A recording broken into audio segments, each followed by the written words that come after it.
Pick it up. Everybody get fat on Cream.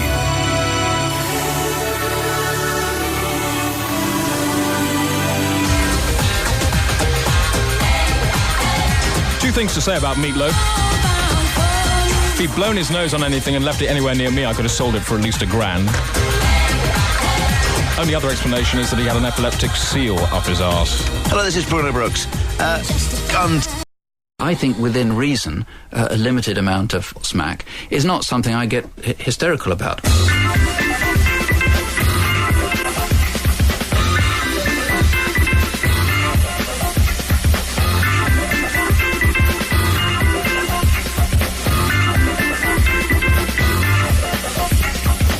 Phone-in subject this week with Peter Hamill. Is science out of control? Does the pursuit of knowledge go too far? Is it progress, or do we take ourselves closer to moral and physical destruction with each step?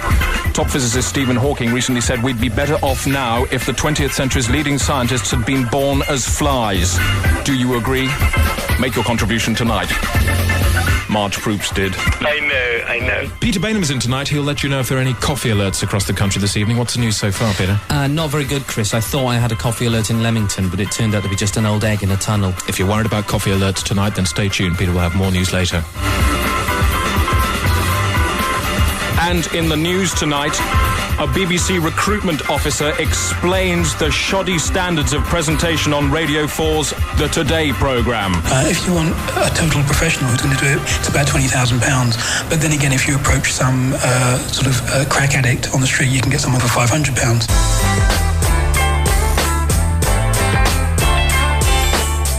New game tonight, the Biro quiz. It's a new way of making children swear. All you have to do is place a biro between your teeth, put your tongue underneath it, and answer 3 simple questions. We'll see if we can get someone up after Scarface. Nathan. Yes? Hello. Hello? Have you got the biro across your teeth, so you put it across your mouth, between your teeth, and put the tongue underneath? Okay. I'm just going to ask you 3 simple questions, right? Yeah. First of all, if you decided to walk across a ravine on a tightrope, okay, somebody might say that was very blank, and the blank rhymes with frisky. What is it? Whiskey. That's a kind of stuff, a liquid that makes you go staggering around. But not to worry. Question 2, something a man puts on a lady's finger at a wedding. A ring. No, that's a little thing that you find stuck on the side of a bird.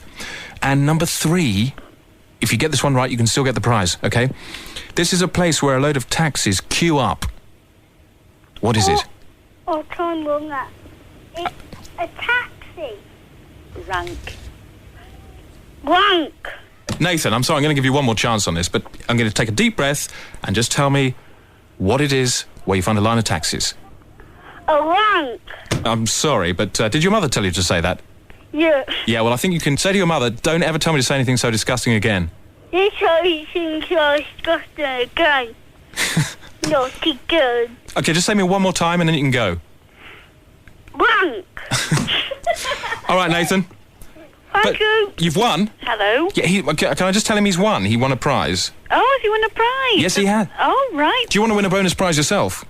Well, what do I need to do? Okay, get the pen. I've got the phone. Right, put it between, so it's across your mouth, between your teeth. Yeah. The pen's in place. Yeah. And let me ask you, what do you call a large queue of taxis in an orderly fashion waiting for passengers? A rank. Pardon me? A rank.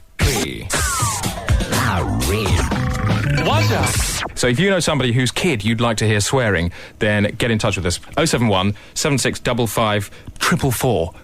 This is you? Yes. You're talking about you? Mm-hmm. I thought you were talking about somebody else, that's why I was laughing. Peter Bain was just telling me about a burglary. I was laughing. Now it's apparently his own. I thought it was a friend's. Ridiculous, isn't it? Twice this year. Did they clean you out? Well, they got the stereo, they've got a couple of things. I know, I was done earlier this year. Have you got an alarm fitted? Well, I got a smoke alarm, but it's not really the same, is it? Not exactly, is it, no? Unless the burglar's going to break in and start having a fag. Or a cigar. What, like burning toast or something? Yeah, how likely is that? Well, it's not, I know. But you did it, you must have calculated. What? Well, I mean, you can. What I'm saying is, you can do better than that, can't you? You can do better than a smoke alarm. Well, you can do things, but as the cop said, once if they want to get in, they'll get in. You can't stop them. No. But seriously, you can do better than having a smoke alarm. Whatever the cop says. What, like then? Well, if you had somebody breaking into your house and they got through the window and down from the ceiling came a tray full of putty, slammed into their face, right? Hardened, pulled away again. They could do nothing about it. You know exactly what they look like. You go around the next day, you could either push the mould into people's faces and go, that one fits, that one doesn't, or you could actually make a plaster cast and then drive it around the neighbourhood in a little bike. Somebody would go, I saw that. I saw that guy. Or you could have a dead cop in a chair, just sitting in the lounge. Freak. Burglar gets in. I mean, they're not going to touch anything, are they? Or actually, you could have cop droppings all over the place. They go, there's a cop around here. A wall projector that is activated by burgling that just starts firing hardcore porn at the wall. So the guy's just staring there, slack-jawed, until the cops arrive. He was still there in the morning, wouldn't he? Yeah. In fact, they wouldn't be able to pull him away. No. In fact, they'd probably stand there. Yeah. But also, actually, you could, instead, if you didn't like pornographs flying around your room, you could have disaster footage. Big-time disaster footage. You know, those kind of splatter things, those real events of disasters. Like, I know this stuff that's going around at the moment. You've seen this under-the-counter stuff, video shops? What? Grace Kelly footage. No. That would be brilliant. What is it? Nobody could pull themselves away from that. It's like, you know, you get Clockwork Orange under the counter, that kind of thing. You can get this, you can say, can I have the Grace Kelly footage? Don't know what you mean. They charge you about a tenner for it. Well, it's not the... Yeah, it's her plunging over the cliff. It's the actual footage of Grace Kelly. Yes, it is. And furthermore, it's like brilliantly shot. It's superb. It's kind of like colour film. Is it sort of amateur footage like the JFK? No, wait, thing? no, amateur footage. It's not. It's it was shot by Cary Grant. No. Yeah, and it was in his vault. He didn't reveal it till after his death. Great footage. The car plunges over the cliff. The camera follows it all the way. The quality of the film's really good as well. It looks like 35mm, although it can only have been 16. And the only gripe I have with it is that Cary Grant was laughing so much the camera's got a bit of a shake on it. I mean, it sounds fantastic. It really does. Yeah, it is. But I mean, people can't get hold of that kind of stuff. No, you can. You can go to a video shop and you can just say, under the counter. No, it's not. It's just impractical. I mean, how about, right, if you had big pictures of yourself on the walls of the lounge, just holding and enjoying your possessions, looking really delighted with them. I mean, you're going to induce such guilt in the burglar. He won't take anything, will he? In tears, he'll be out. Yeah. Punch himself in the face or something. That's nice. Mm. Or a more violent solution, this. A ceiling, right? Yeah. Use a false ceiling. Make use of your horrible false ceiling. All you do is fill it full of trapdoors, then you keep about 12 ostriches up there. And when the guy breaks in, it activates the trapdoors. Down they plunge into the room full of flailing ostriches. You try and burgle your way through that. No chance. How about you try and steal stuff that's running away from you? What? Well, little mechanical feet that you attach to the bottom of all your possessions. The burglar comes in, touches your stereo, it legs it across the room. And you wake up and say, what's that noise? Come down, flick on the light, and you see a guy belting around chasing after your hi-fi. Yeah. Oh, another video product. Okay, guy breaks in. Immediately the walls are covered with images of law keepers. People keeping the law. Men keeping the law with huge erections. Women keeping the law with great big dripping gussets. Pictures of people committing crimes with Yeah. obvious soft-ons. Exactly. Yeah, and women, like with dried up, crackly knicker bacon. Dried up, crackly knicker bacon. Yeah. Wow.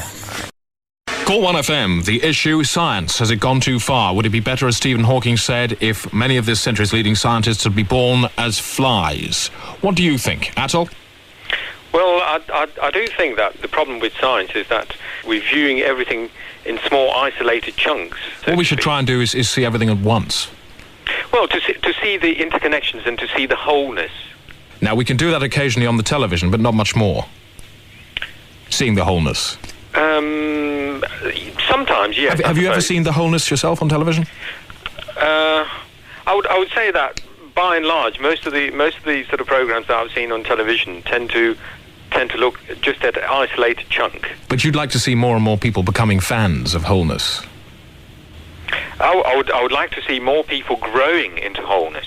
Right, a kind of weird image that, but I think we can stick with it. A lot of people like a sort of a broad base of the population twisting into the root of this one silver-haired figure. There is no figure. Are you prepared to accept that some of our listeners would see wholeness as a silver-haired man, perhaps in a grey suit? Well, if that's what they want to believe, then they're free to do so. That's not the way I see the world. All right, what do you see? My job is in the field of health. I work as a naturopath. Right. I trained as a pharmacist, so I had a very scientific training. Yep. So, for example, if we look at the example of asthma, then I mean it shows the futility of science in a sense, because we all now know that air pollution is partially responsible for asthma. So, say somebody gets asthma. So what do they do? They hop in their car, drive to their doctors, get a prescription, drive to the chemist, get an inhaler, and drive home again. You're talking cars.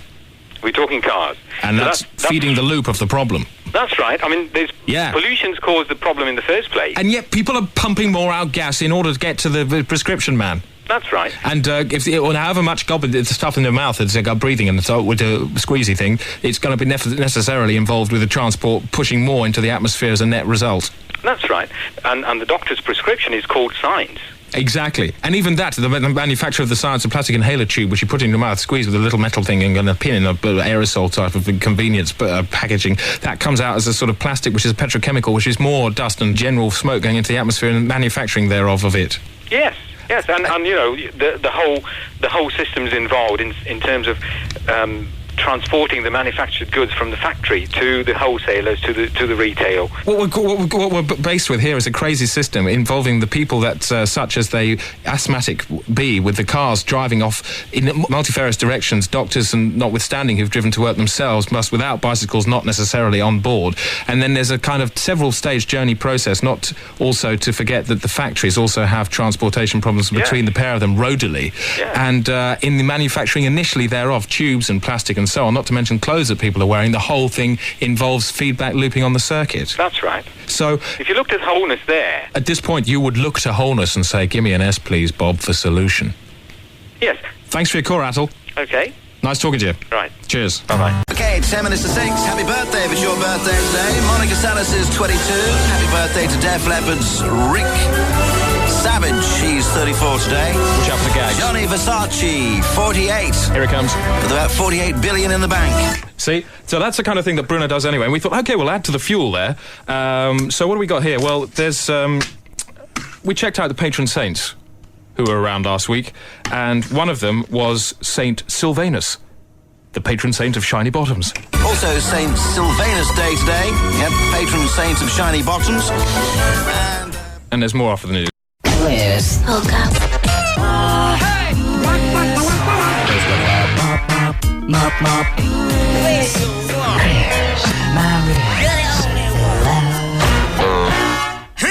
Okay, you may think differently, but actually doing that Bruno stuff made me feel rather warm. Because we thought, this will be funny, and I actually felt I got a really sad thrill that it had actually gone out on the radio. I did, it's true. There's a couple more that worked and one that didn't. I'll tell you about them all. I'll tell you about what happened to the Comedy Awards as well afterwards. I got time. Yeah, probably. It was the worst scene in the male bogs. The men's lose. Mel Smith lying on the floor. Everybody's sort of pissing him up and down the room. Martin Clunes, Jack Dee, Griff Rhys-Jones, Lily Savage. It was horrible. John Prescott was doing it too. Just hosing him up and down like he was a great big kind of puck. Sad, depraved game.